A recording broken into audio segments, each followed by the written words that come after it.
Land this jab right there that really knocked Jake back. I think that's his most effective punch of the round. But then we see, move over to your left. the right hand grazes Mike Tyson by Jake Paul. That would have been a good shot had it been on the chin. So On November 15th, what we saw wasn't just a spectacle, it was pure rubbish.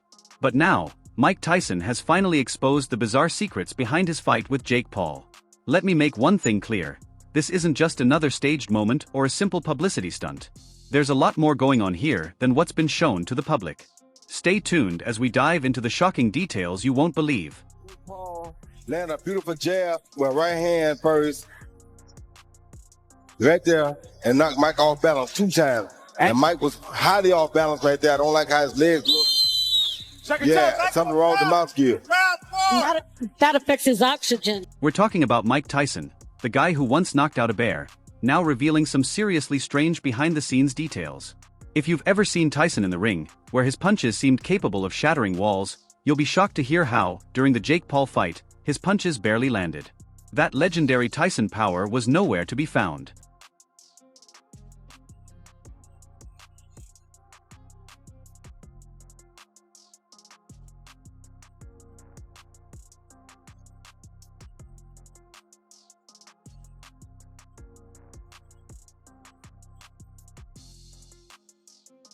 And if you've ever questioned how a YouTuber with barely any fights could survive in the ring with one of the most feared boxers in history, you're not alone.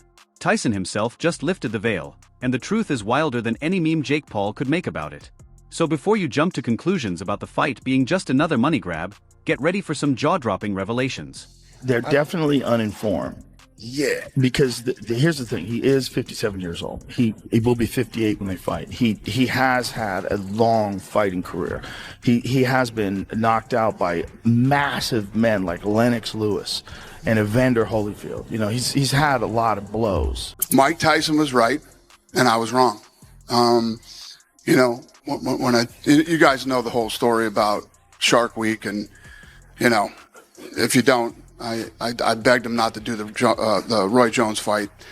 You're too old. I love you. I don't want to see you take any more punishment. So I set him up on Shark Week. He got paid good money.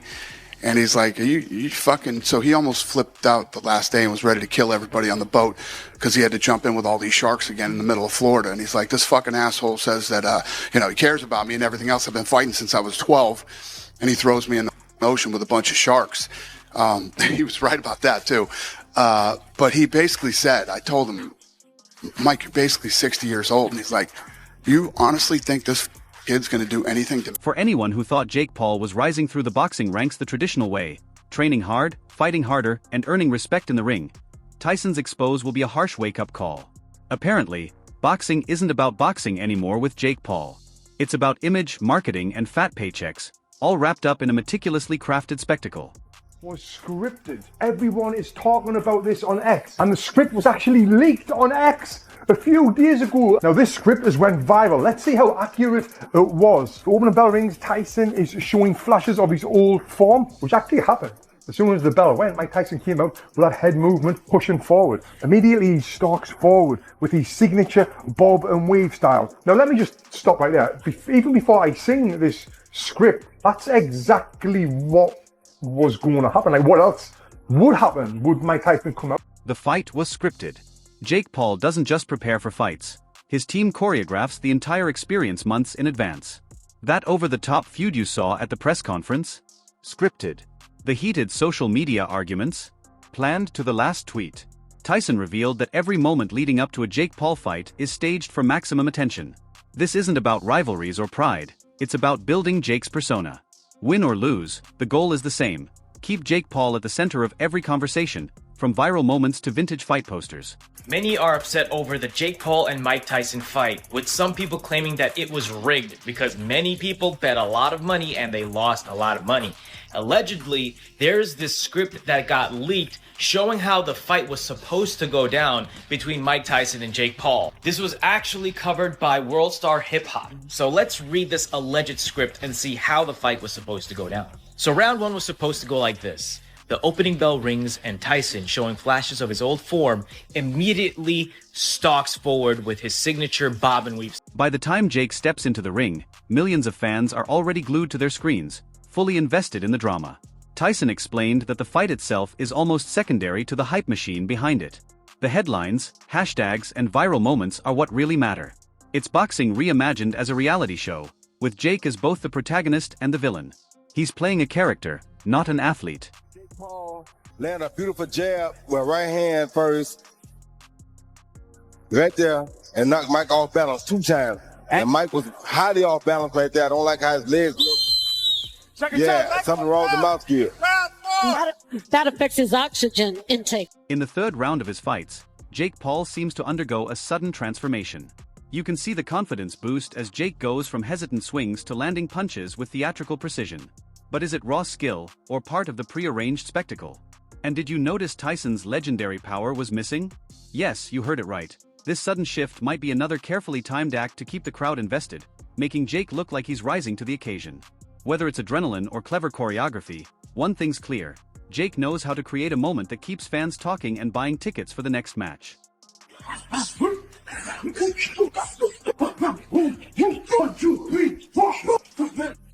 What makes this even more ridiculous is that Jake Paul's so-called boxing career has little to do with actual skill. Tyson was brutally honest about it. Jake isn't trying to become a legendary fighter. Instead, he's a marketing genius who has figured out how to sell the illusion of being a real fighter. His fights are designed to feel like major events, but let's not forget the caliber of his opponents. Retired athletes, check. Aging fighters, check. Names that draw headlines but pose little threat in the ring, double check. Tyson didn't mince words. Jake Paul's rise is built on spectacle, not substance. The fight was scripted. Cautiously, Tyson lands a few jabs, but Paul's youth shows in his superior ability. Paul connects with a quick 1-2 combination before retreating. Tyson's timing appears slightly off, his punches a fraction slower than his prime. Round 2.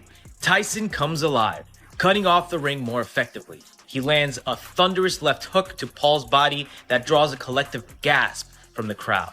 Paul weathers the storm, using his reach advantage to pepper Tyson with... But let's talk about Jake's training. If you've seen those dramatic clips of him sweating it out in the gym, hitting bags like his life depends on it, and sprinting like he's preparing for the Olympics, Tyson has news for you: it's all for show. According to Tyson, Jake's workouts are more about optics than actual preparation. They're designed to generate viral content, not boxing skills. Every punch, every grunt, every bead of sweat is carefully staged for maximum impact on Instagram and YouTube. It's not about becoming a better fighter, it's about looking like one. Expected it to be. What is your assessment of Jake Paul, the boxer? A very good fighter. Do you think he deserves respect from the public? Absolutely. Hey, that was a good slap. I like that. And honestly, who needs to train like a pro when you've got a contract that guarantees you millions, no matter what happens in the ring? Tyson exposed one of the most absurd secrets of Jake Paul fights. His paychecks are non-negotiable. Whether Jake wins by knockout, loses spectacularly, or gets sent flying into the ropes, he walks away with a fortune. This isn't how traditional boxing works. Most fighters earn based on ticket sales, pay-per-view revenue, and their actual performance. Jake? He's got a golden parachute that ensures he's paid handsomely regardless of the outcome. Tyson was blunt: there's no real risk for Jake. Why go all out in the ring when your paycheck is already locked in?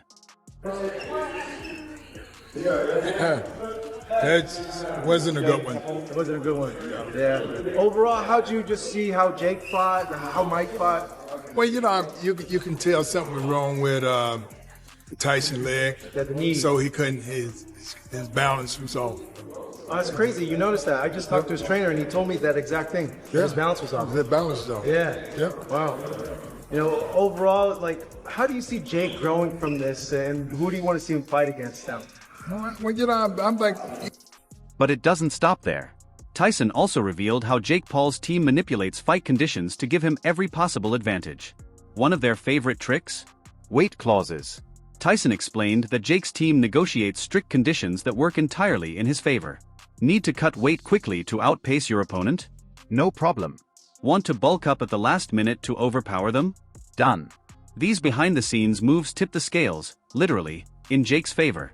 To the casual fan, it all looks like a fair fight, but in reality, Jake's team ensures he's stepping into the ring with every edge possible. sucked gorilla balls. I hated it. A roided up 27-year-old fighting a 58-year-old senior citizen should have been illegal in the first place. I was already expecting to be disappointed, but was still blown out of the water with how bad it really was. I called it back in March, saying that this fight would suck, and that the Paul sisters were very good at generating hype only to deliver a letdown, and both those things happened. But still, Jake Paul versus Mike Tyson was a giant economic success. The Netflix servers were overloaded with how many people were trying to watch it. So money grab fights and mediocrity are now literally being celebrated. And it's so sad to see how far the business of boxing is really.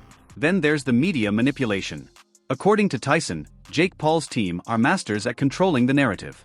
Every headline, every leaked video, every soundbite is part of a larger strategy to sell Jake as a legitimate contender. They know exactly how to frame his story so that even casual viewers start to believe the hype. Tyson made it clear. The line between athlete and entertainer has never been thinner. Jake isn't just fighting for wins. He's fighting for clicks and attention, ensuring that his name stays in the spotlight long after the fight is over.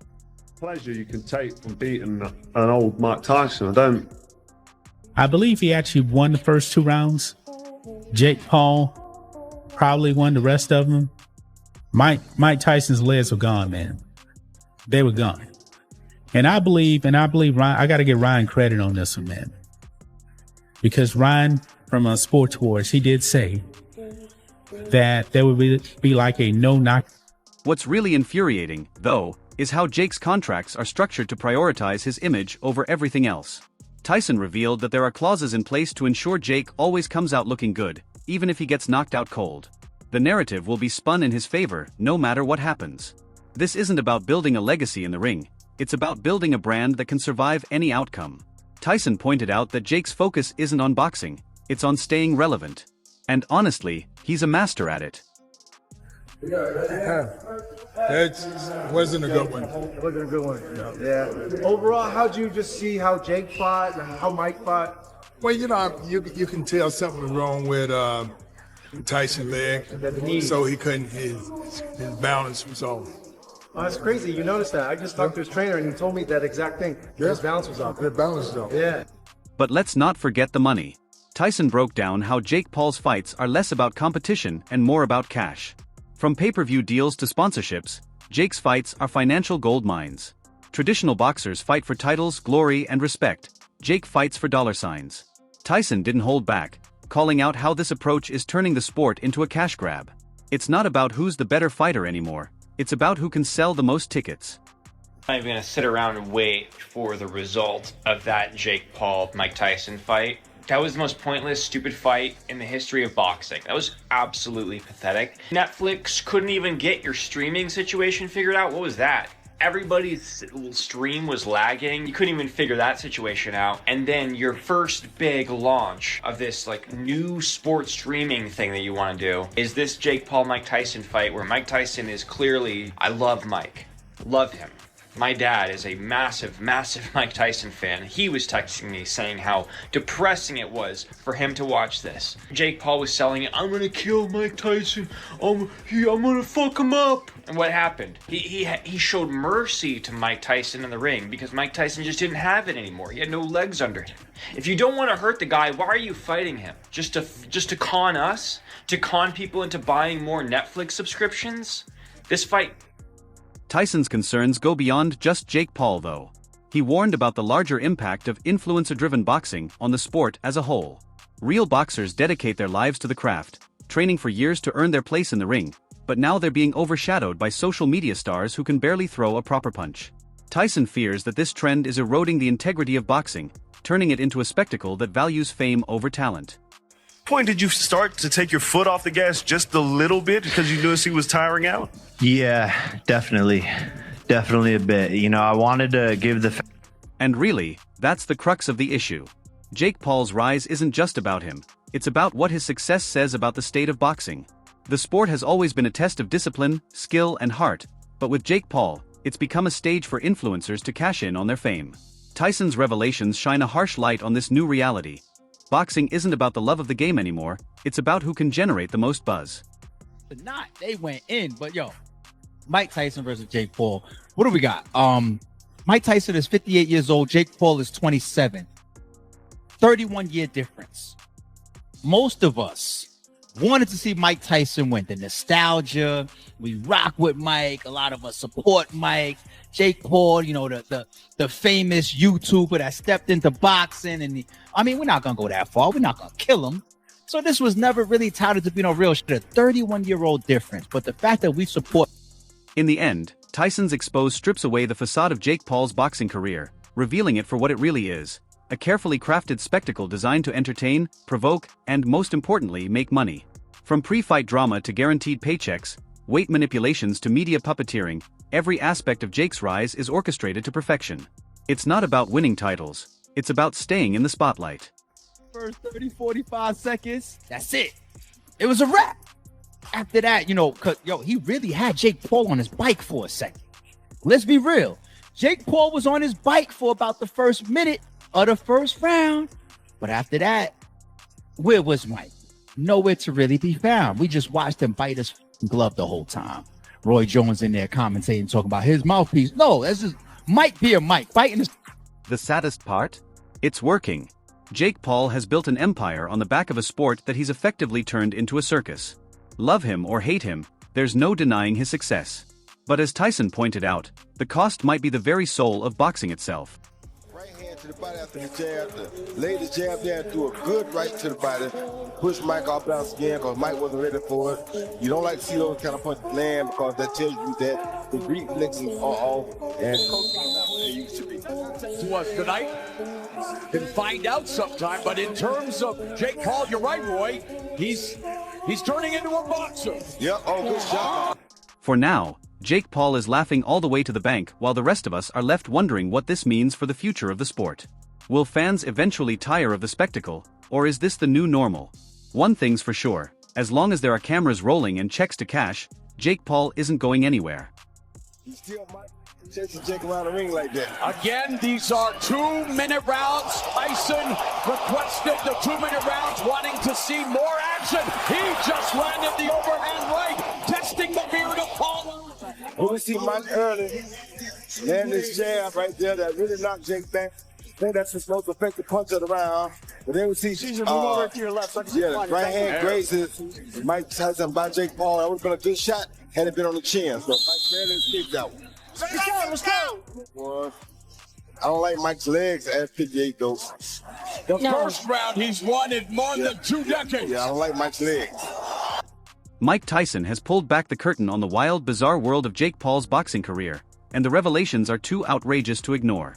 If you're tired of stage drama and scripted fights posing as real sports, it's time to rethink what you're watching. Share this article, spark a conversation, and let's hold the spotlight on boxing's real talent before the sport loses itself to influencer antics. What do you think, mastermind or menace? Leave your thoughts below and let's keep this debate alive.